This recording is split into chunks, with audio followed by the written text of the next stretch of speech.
2025 में एक और ज़ॉम्बी हॉरर फिल्म आई है। शहर में अचानक ज़ॉम्बी वायरस फैला, बहुत कम इंसान बचे। निराशाजनक बात ये कि आपदा के बाद सभी नवजात शिशु वायरस के साथ पैदा हुए हैं। क्या इंसान विलुप्त हो जाएंगे? फिल्म शुरू करते हैं। मार्क बचपन से पिता के साथ सुनसान जंगल में रहता था। उसका कोई साथी नहीं था और बाहर की दुनिया भी नहीं पता थी। पिता कम बोलने वाले थे।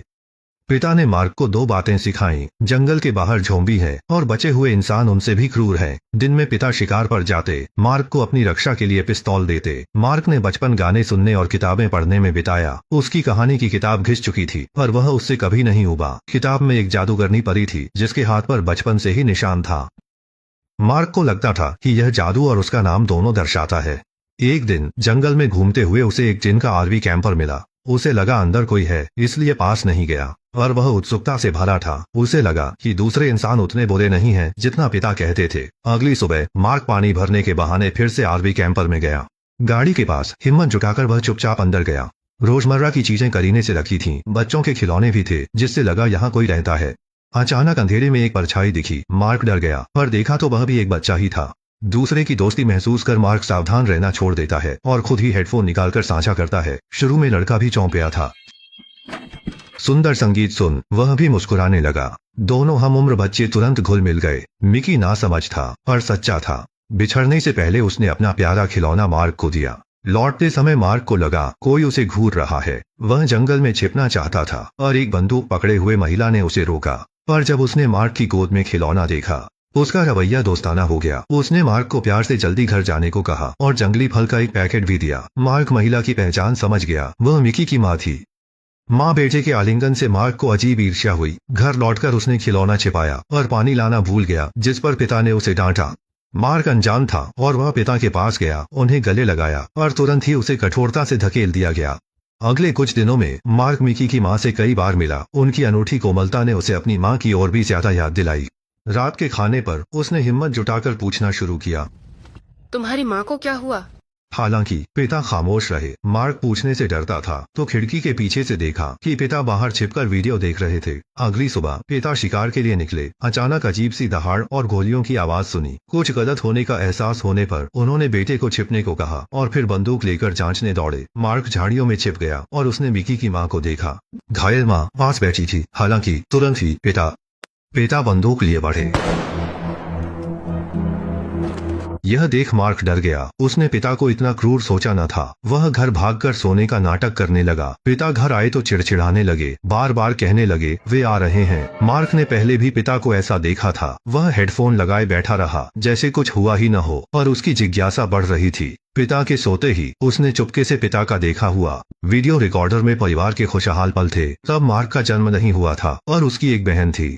अगले वीडियो में माँ ने डर और चिंता में मार्क से कहा, मैं तुमसे प्यार करती हूँ। तभी पीछे से पिता की गर्जना सुनाई थी। फिर स्क्रीन अचानक रुक गई। मार्क को शक हुआ कि पिता ने माँ को मार डाला है और उसकी विद्रोही भावना बढ़ गई। पिता के सोते ही उसने उन्हें हथकड़ी लगा दी, बैग पैक किया, घर से भागा। वह दोस्त मिच के पास पहुँचा, उसे ले जाने का इरादा किया। वे जंगल से भागना चाहते थे पर मिकी माँ के लौटने का इंतजार करेगा। मार्क दोस्त के प्रति शर्मिंदा था तो उसने सच्चाई बता दी। तुम गए तो माँ डांटेंगी। भोले मिकी ने नाराज होने के बजाय मार्क को गले लगाया, जिसने पहली बार यह अनुभव किया। वे आगे बढ़े। मार्क अचानक रुका। सालों से पिता के साथ रहने के कारण उसे खतरा भांपने की क्षमता थी। उसने मिकी को जंगल में छिपाया और ज़ॉम्बी से बचते देखा। दोनों लड़के तेजी से भागे। रास्ते में एक कबाड़ गाड़ी देखी और बिना किसी हिचकिचाहट के उसमें घुस गए। लेकिन जल्द ही ज़ॉम्बी का एक झुंड गाड़ी को घेर लिया। लगा अगले ही पल पलट जाएगी। जब दोनों घबरा रहे थे, बाहर से गोलियों की आवाज आई। ज़ॉम्बी एक एक कर गिरने लगे। गाड़ी का दरवाजा खुला। मार्क के पिता दिखे। असल में सुबह जब वह उठा, बेटा गायब था। उसने हथकड़ी तोड़ी और शिकार के अनुभव से मार्क को भागते देखा। निशान, शुक्र है वह संकट के क्षण में पहुंच गया। पिता ने मार्क को गोद में उठा लिया। बेटा अक्षत था। उन्होंने राहत की सांस ली। तभी दूर से ज़ॉम्बी की दहाड़ फिर आई। पिता ने देर न करते हुए बेटे को खींचा और चले गए। मार्क मिच को भी ले जाना चाहता था पर उसे अनदेखा किया गया। उसने पिता से खुद को छुड़ाया और पहली बार जोर से चिल्लाया, पिता ने अविश्वास से बेटे को देखा, समझाना चाहा, पर जॉम्बी पास थे। उन्होंने बेटे को पेड़ की जड़ के पीछे छिपाकर बंदूक ले बाहर निकल गए। मार्क हिम्मत कर खड़े हुए और देखा पिता बहादुरी से जॉम्बी मार रहे थे। मिच के वाहन के पास पहुंच रहे थे। मार्क को उम्मीद हुई शायद पिता उतने बुरे नहीं थे जितना सोचा था, पर अगले ही पल एक जॉम्बी लड़खड़ाता आया। दूरी नजदीकी के कारण उसे भागने का समय नहीं मिला, बस कांपते हुए पिस्तौल उठाई। गोली की आवाज सुनकर पिता चिंतित हुए और तुरंत पहाड़ की ओर भागे। एक जॉम्बी ने उन्हें गिरा दिया। उसे मारकर वे तुरंत बेटे के पास दौड़े और उसे सुरक्षित देखकर राहत की सांस ली। हालांकि मार्क ने पिता के हाथ पर घाव देखा। असल में जब वह झोंबी से बच रहा था तब गलती से उसे झोंबी ने काटा था। पिता जानता था कि अब वह अपने बेटे के साथ आगे नहीं चल पाएगा, इसलिए उसने गहरी सांस ली और धीरे धीरे एक सुरक्षित दूरी पर हट गया। खुद को एक सूखे पेड़ के सहारे टिका लिया। अपने शरीर में कुछ अजीब सा महसूस करते हुए उसने बिना देर किए समझाना शुरू कर दिया। क्या वह भी ऐसे मरी? पिता ने सिर हिलाया। उसने कहा, मार्क की मां परी थी, काटने पर झोंबी नहीं बनेगी। झोंबी फैलने के तुरंत बाद सैनिक उसे ले गए। मार्क को एहसास हुआ कि उसने पिता को गलत समझा था। वह बस प्यार दिल में छिपा रहा था, लेकिन अब बहुत देर हो चुकी थी। पिता के शरीर में वायरस फैलने लगा और उसने आखिरी बची हुई समझ का इस्तेमाल करके बेटे से कहा, जल्दी जाओ। अगले ही पल उसकी मार्क ने अपनी मां की तस्वीर निकाली। जब मार्क को कार में मिकी मिला तो पहाड़ से गोली चलने की आवाज आई। उसे पता चला कि उसके पिता अब नहीं रहे, लेकिन मार्क दृढ़ था कि वह अपनी मां को ढूंढेगा। 10 साल से कम उम्र के लड़के जंगल से गुजरते हुए खेलते कूदते एक मानव बस्ती के किनारे पहुंच गए। एक दिन उन्हें एक अंकल धूप सेंकते मिले। उन्होंने उनसे खाने के लिए कुछ मांगा। मार्क के अपनी मां को दान घाटी में ढूंढने की बात सुनकर अंकल ने दुख से आह भरी। वे बच्चों के साथ जाना चाहते थे पर जा नहीं सकते थे क्योंकि उनके बच्चे जॉम्बी बन गए थे। वे उन्हें मारना नहीं चाहते थे, इसलिए उन्हें पिंजरों में बंद कर दिया। मार्क और मिकी को स्वस्थ देखकर उनकी आंखों में उम्मीद थी। सभी बच्चे वायरस वाहक थे, शायद मार्क मिकी वायरस का इलाज ढूंढ सकें। अंकल को अलविदा कहने के बाद मार्क और मिकी रेल की पटरी के किनारे चलते रहे। जल्द ही उन्हें एक छोड़ी हुई ट्रेन दिखाई दी। इस विशालकाय वस्तु को पहली बार देखकर दोनों बच्चे उत्साहित थे। ट्रेन का इंजन देखने के बाद वे पीछे के डिब्बे की ओर बढ़े, लेकिन उन्हें नहीं पता था कि अंदर जॉम्बी भरे हुए थे। दोनों डरकर भागे, पर सामने 2 हथियारबंद आदमी थे। जल्द ही उन्हें एक छोड़ी हुई फैक्ट्री ले जाया गया। चश्मे वाला आदमी भी बच्चों को देखकर हैरान था। मिकी का चेहरा भोला था और आंखें साफ थीं। उसे वह धरती पर उतरा हुआ फरिश्ता लगा और उसने उसे सबका आध्यात्मिक प्रेरणा स्रोत बनाने का फैसला किया। और मार्क के लिए चश्मे वाले आदमी ने उसे मारने का आदेश दिया, क्योंकि एक आस्था ही काफी है। हालांकि एक अधीनस्थ को मार्क की मां की तस्वीर देखकर दया आ गई। यहाँ का नेता रेडियो पर और लोगों को बुला रहा था क्योंकि उसे एक स्वस्थ बच्चा मिला था, और इस दयालु अधीनस्थ ने मार्क को भागने दिया क्योंकि उसके विचार में एक बच्चे के जीवित रहने से उम्मीद बढ़ती है। मार्क ने वफादारी निभाना की। वह अकेला नहीं भागा, बल्कि डाकुओं के सो जाने पर चुपचाप मिकी के कमरे में घुसा, उसे चोरों का अड्डा से बाहर निकाला। अगली सुबह चश्मे वाला आदमी ने आध्यात्मिक आस्था गायब देखी। उसने तुरंत अपने अधीनस्थ को गोली मार दी। वहीं मार्क चलने वाली इमारत में सामान ढूंढ रहा था। उसने पहली बार साफ कपड़े पहने और तैयार था। दरवाजे पर मिकी से मिलने गया, लेकिन चश्मे वाला आदमी पीछा करते हुए आ गया। भीड़ ने मिकी को घेर लिया और मार्क का पीछा करने लगे। तभी एक ड्रोन आया, गोलियों की तेज आवाज हुई और नेता और साथी जमीन पर गिरकर मर गए। मार्क जल्दी से नीचे भागा। 8 से सैनिक बाहर आते दिखे। वह दिखने ही वाला था और मिकी उड़ गया।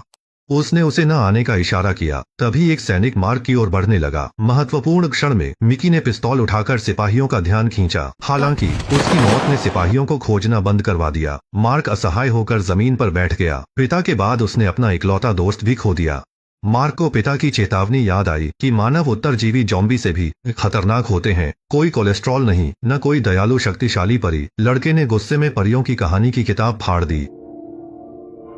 अब उसे वर्षों से बिछड़ी मां ही आगे बढ़ने का सहारा थी। मार्क एक वीरान शहर पहुंचा, जहां कंक्रीट की इमारतें खंडहर हो चुकी थीं, सड़कें सुनसान थीं और डरावनी चीखें आ रही थीं। मार्क ने डर पर काबू पा लिया था और जॉम्बी सेना से बचते हुए मां की तस्वीर वाली जगह पर पहुंचा। लड़के ने बिना हिचकिचाहट के बड़ी इमारत में प्रवेश किया। एक एक करके कमरों की खोजबीन के बाद उसे खिड़की पर एक महिला की पीठ दिखती है। सूरज की रोशनी में वह अपनी मां जैसी दिख रही थी। मार्क अनजाने में आगे बढ़ा, हाथ छुआ और धीरे से गले लगा लिया। महिला ने मार्क का हाथ पकड़ा और काट लिया। मार्क ने महसूस किया कि वह ज़ॉम्बी में बदल गई थी। वह डरकर पीछे हटा, दरवाजा बंद करके उसे बाहर रोका। अगले ही पल लड़का फूट फूट कर रोने लगा। काश वह उसकी मां होती। उसकी उम्मीद टूट गई थी। मार्क नहीं जानता था कि अब क्या करना है। तभी इमारत से प्रसारण ध्वनि आई और वह ऊपर उठ गई। एक आभासी छवि जोशीले ढंग से भाषण दे रही थी। उसने कहा कि शरणार्थी के कारण ही यह शिविर गिर गया। तेज आवाज ने बड़ी संख्या में झोंबी को आकर्षित किया। मार्क को परवाह नहीं थी क्योंकि उसके पास रहने की कोई जगह नहीं थी। हेडफोन पहनकर मार्क ने प्रार्थना शुरू कर दी। हालांकि उसे पता नहीं चला कि गोली पास से गुजर रही थी और पास के झोंबी गिर रहे थे। जब मार्क मुड़ा तो उसके शरीर पर लाल बिंदु थे। सरकारी सैनिक झोंबी को खत्म कर रहे थे। नेता ने मार्क को कटा हुआ देखकर तुरंत गोली चलाने की तैयारी की, पर मार्क नहीं रुका क्योंकि उसने सामने एक महिला को देखा। वह बस एक गर्मजोशी भरा आलिंगन चाहता था। तभी महिला सैनिक ने मार्क के हाथ पर एम निशान देखा और तुरंत उसने मुखौटा उतारा। आंखें आंसुओं से भीग गईं। वह चिल्लाया, बच्चे पर निशान है, और मार्क को कमरे से बाहर ले गया। फिल्म में निशान की उत्पत्ति नहीं बताई गई, पर यह मार्क की प्रतिरक्षा प्रणाली से संबंधित हो सकता है और उसकी मां सैन्य सेवा में हो सकती है। यह फिल्म ज़ॉम्बी का सकारात्मक छवि नहीं दिखाती, बल्कि छोटे लड़के की भावनात्मक यात्रा पर ध्यान केंद्रित करती है, जो दमनकारी लगता है। संवेदनशील दोस्त, मूल फिल्म न देखें। आज के लिए बस इतना ही। अगले अंक में मिलते हैं।